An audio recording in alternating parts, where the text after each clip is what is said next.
રમતા ઇન્જરી થઈ ગઈ છે.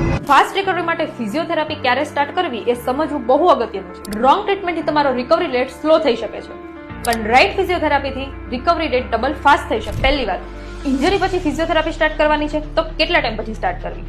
જો તમને નોર્મલ સ્ટ્રેન, સ્પ્રેન અથવા તો મસલ પુલ હોય તો 48 અવર પછી ફિઝિયોથેરાપી સ્ટાર્ટ કરી શકાય.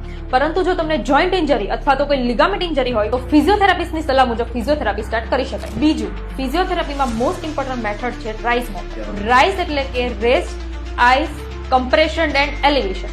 આ મેથડથી સ્વેલિંગ, પેઇન અને ઇન્ફ્લામેશન રિડ્યુસ થાય છે. ત્રીજું, ફિઝિયોથેરાપી એક્સરસાઇઝ. ઇન્જરી પછી તમારી જોઈન્ટ મોબિલિટી રિડ્યુસ થઈ જાય છે. ફિઝિયોથેરાપીની નોર્મલ સ્ટ્રેચિંગ એક્સરસાઇઝથી તમારો રિકવરી રેટ ફાસ્ટ બની શકે. અને એક ઇમ્પોર્ટન્ટ વાત, ફાસ્ટ રિકવરી માટે તમારા ખોરાકમાં પ્રોટીન ડાયટ એડ કરવાનું ભૂલતા નહીં, જેમ કે પનીર, દાલ, નટ્સ, મિલ્ક, બનાના, જે બધું તમારા મસલની ફાસ્ટ રિકવરી માટે ખૂબ જ ઇમ્પોર્ટન્ટ. આવી યુઝફુલ ઇન્ફોર્મેશન માટે અમારા પેજને ફોલો કરવાનું ભૂલતા નહીં અને આ વિડીયો શેર કરો તમારા સ્પોર્ટ્સ લવર ફ્રેન્ડ સાથે.